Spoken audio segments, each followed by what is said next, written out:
lançados por Sérgio Conceição. Muito se fala das formações do Benfica, do Sporting, o Sporting durante vários anos, o Benfica agora até mais atual, e agora a formação do Futebol Clube Porto, claro que se falou com a conquista da Youth League, mas talvez a comparação ainda seja...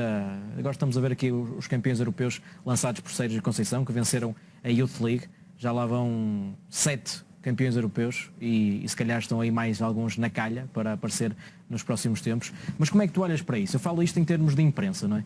Do que é promovido para os lados do Benfica, para os lados do Sporting e o que talvez não seja tão promovido para os lados do Futebol Clube do Porto e que se formos a factos, como estamos a ver aqui, e até se calhar os números e tudo o que estes jogadores se calhar também já contribuíram para vitórias do Futebol Clube do Porto, como é que tu olhas para isto tudo?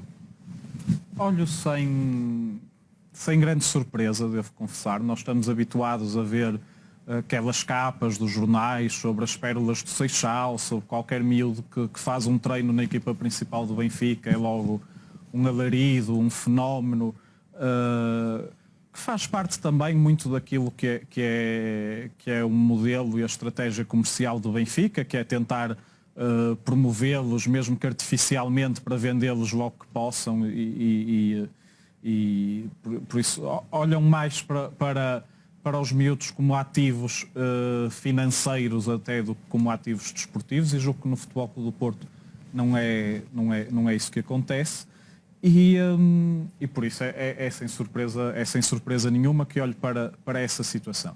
Efetivamente, se eu imaginasse, eu não quero imaginar o que é que seria, o que é que se passaria em Portugal se o Benfica ganhasse a Youth League. Nós já tivemos essa experiência com o Futebol Clube do Porto. Claro que foi noticiado, não é? Mal era, mas não teve nenhum destaque por aí além. O Benfica, se calhar por não ganhar também nenhum troféu europeu há quase 60 anos, se ganhasse a Youth League, ia ser uma coisa do outro mundo.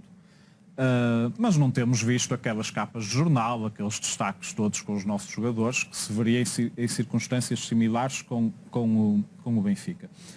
Por isso acho que cabe-nos a nós também, aqui nestes programas e noutros, fazermos a apologia, dar o destaque que merecem estes jogadores, que é inteiramente merecido. Há alguns factos que eu gostaria de destacar, e aí até posso então mostrar a nossa revista. Nós estamos a ver muitas destas informações Sim, estão a passar informações em grafismo, mas precisamente nesta nesta última edição da revista há um trabalho da autoria do nosso colega Manuel Pérez, que é precisamente sobre estes 7 jogadores. Podem consultá-la, como já disse, no site do Futebol Clube do Porto.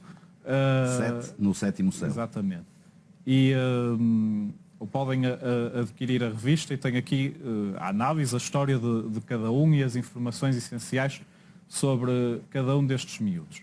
E há alguns factos que eu gostaria de destacar. Às vezes, por exemplo, um deles é que nós estamos a falar de jogadores que são de gerações distintas. Nós olhamos para eles como são os nossos miúdos, não é? Até carinhosamente, os da nossa formação, mas temos aqui jogadores nascidos em 1999, como os Diogos, o Diogo Costa e o Diogo Leite. Estamos agora a ver, por exemplo, um 2002. Exatamente. Temos de 2000, temos uma geração de 2000, o Romário Baró, o Fábio Vieira, são de 2000, e depois temos 2 de 2002, muito novinhos, o Tomás Esteves e o Fábio Silva. Por isso, não é... Isto aqui é trabalho de vários escalões. É verdade que eles depois acabam por se cruzar, porque alguns vão saltando etapas, vão passando umas equipas para as outras. Convergiram todos, por exemplo, nessa equipa que foi campeã da Europa de Sub-19. É um trabalho de muitos anos. Não surgiu de geração espontânea, não foi uma coisa, isto não é uma coisa que por acaso acontece e surgem vários jogadores muitíssimo bons quase ao mesmo tempo. Não, são muitos anos a escolher os melhores para jogar no Futebol Clube do Porto, o que passa desde logo pelos treinadores que estão nas captações, pelo scouting que identifica jogadores muito jovens que devem ser recrutados, passa por um trabalho de treinadores muitíssimo competentes e qualificados. Basta dizer que 2 dos treinadores que trabalharam com vários destes miúdos ao longo dos últimos anos são hoje só 2 elementos fundamentais da equipa técnica do Jürgen Klopp, e são campeões de Inglaterra, da Europa e do mundo. E falas do Pepine e do Vítor Matos. Precisamente. São 2, entre vários, dos responsáveis pelo sucesso destas gerações. Há, claro, um trabalho também importante de articulação entre os escalões jovens, a equipa B e a equipa principal, e aí conta obviamente muito o trabalho do Sérgio Conceição e da sua equipa técnica, do engenheiro Luís Gonçalves como responsável pelo futebol do Futebol Clube do Porto, que têm promovido precisamente esta porosidade entre os diversos escalões, e aquilo que vemos é que cada vez mais estes miúdos vão entrando, não estão lá só para fazer número, não são lançados, o Sérgio Conceição está sempre a dizer isso e tenho a certeza que o diz com toda a convicção, e as opções que ele toma, basta olhar para os jogos, confirmam-no, e ele não os lança para nós podermos vir aqui dizer que bom, foram lançados jogadores da formação. Nós sabemos que o Sérgio Conceição quer é ganhar, e para ganhar precisa de ter os melhores, aqueles que em cada momento são melhores para aquilo que ele deseja. E o que acontece é que em muitos momentos estes miúdos já são os melhores e já são opções extremamente válidas para o Futebol Clube do Porto atingir os seus objetivos. E é por isso que temos desfrutado de cada vez mais momentos destes.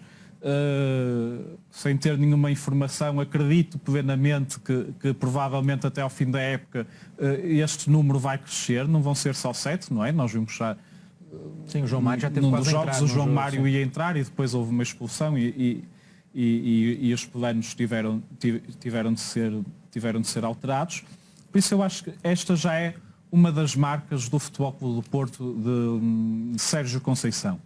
O facto de poder desfrutar de um conjunto de jogadores jovens muitíssimo bons, que resultam do bom trabalho que se faz nas camadas jovens do Futebol Clube do Porto. Um trabalho muitas vezes mais discreto do que os outros, não tem a projeção que tem a formação do Benfica, a própria formação do Sporting, se repararem nos últimos tempos, como o Ruben Amorim tem apostado mais em jogadores da formação, já se começa a falar outra vez, e os do Futebol Clube do Porto lá vão fazendo o seu caminho.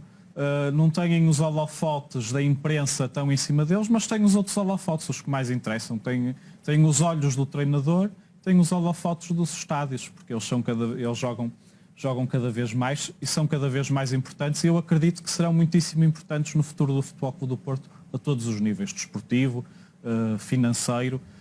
Acho que são enormes mais-valias e que nos vão dar imensas alegrias.